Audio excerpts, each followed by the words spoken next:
Hello friends, அனைவருக்கும் வணக்கம். இன்னைக்கு என்ன வீடியோவில் பார்க்க போறீங்கன்னா, ஒரு பொரியல் ஐட்டம் தான் செய்யலான் இருக்கேன். சாம்பாருக்கு எதுக்குனாலும் செஞ்சுக்கலாம். அது மட்டும் இல்லைங்க, இது ஸ்நாக்ஸ் மாதிரியும் சாப்பிட்டுக்கலாம். என்னன்னு பார்க்குறீங்களா? மரவள்ளி கிழங்கு தாங்க. மரவள்ளி கிழங்கு பொரியல் பண்ணலான் இருக்கேன். நம்ம ஈவினிங் ஸ்நாக்ஸாக கூட அதை சாப்பிட்டுக்கலாம். அந்த மாதிரி தான் இங்கே சாப்பிடுவேன் எங்கள் ஊர்லெல்லாம். நான் வந்து இது மத்தியானம் லஞ்சுக்கே பொரியலாக பண்ணுறேன். வாங்க எப்படி பண்ணுறதுன்னு பார்க்கலாம். வீடியோக்குள்ளே போகிறதுக்கு முன்னாடி முதல்ல என்னோட வீடியோ இப்போ தான் பார்க்குறீங்கன்னா சப்ஸ்கிரைப் பண்ணிவிட்டு உள்ள வாங்க, வீடியோக்குள்ளே போகலாம்.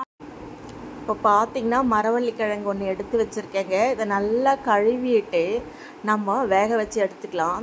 நம்ம வேக வச்சு எடுத்தும் கட் பண்ணிக்கலாம், இல்லைன்னா கட் பண்ணி சின்ன சின்னதாக கட் பண்ணி கூட நம்ம வேக வச்சு எடுத்துக்கலாம்.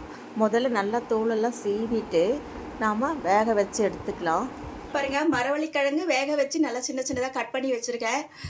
நம்ம வந்து வேக வச்சும் கட் பண்ணிக்கலாம், இல்லை கட் பண்ணிவிட்டோ வேக வச்சுக்கலாம், நம்ம இஷ்டம்தான்.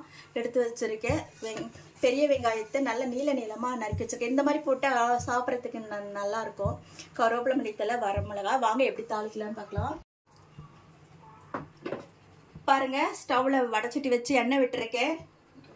கடுகு போட்டுக்கலாம்.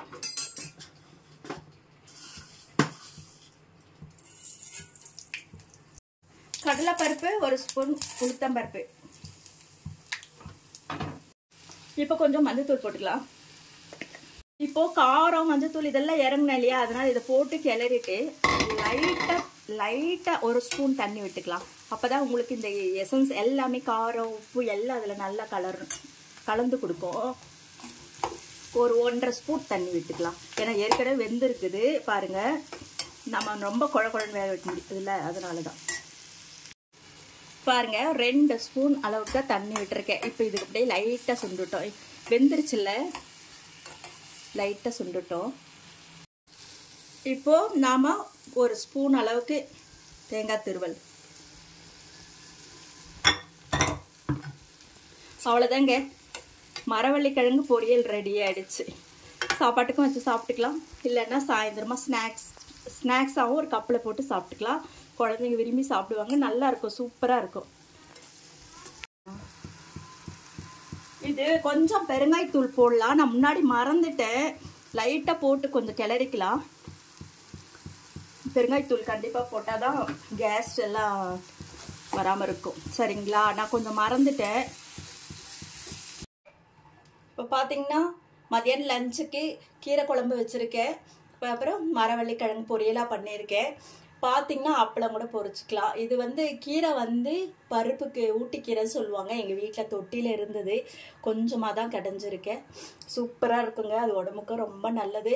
மரவள்ளி கிழங்கு பொரியலும் ரெடி ஆகிடுச்சு, சாப்பிட்டுடலாம். எப்படி இருக்குன்னு இந்த வீடியோ பார்த்துட்டு கமெண்ட் பண்ணுங்கள். இப்போ பார்த்துருப்பீங்க பொரியல் எப்படி பண்ணுறதுன்னு. ஈஸி தாங்க. இப்போ சீசன் தான், நல்லா கிடைக்கிது. நீங்கள் செஞ்சு பாருங்கள். நல்லா சாப்பாட்டுக்கும் நல்லா இருக்கும், ஸ்நாக்ஸுக்கும் சாப்பிட்லாம். குழந்தைங்க விரும்பி சாப்பிடுவாங்க. இந்த மாதிரி செஞ்சு கொடுத்தீங்கன்னா கேஸ் ட்ரபிள் எல்லாம் வராது. பெருங்காயம் தூள் அது இதெல்லாம் இஞ்சி வேணுன்னா கூட இஞ்சி போட்டுக்கலாம், நம்ம இஷ்டம் தான். இந்த வீடியோ உங்களுக்கு பிடிச்சிருக்கோன்னு நினைக்கிறேன். பிடிச்சிருந்தா லைக் பண்ணுங்கள், ஷேர் பண்ணுங்கள். அப்படியே என்னோட சேனலை சப்ஸ்கிரைப் பண்ணுங்கள். பாய்.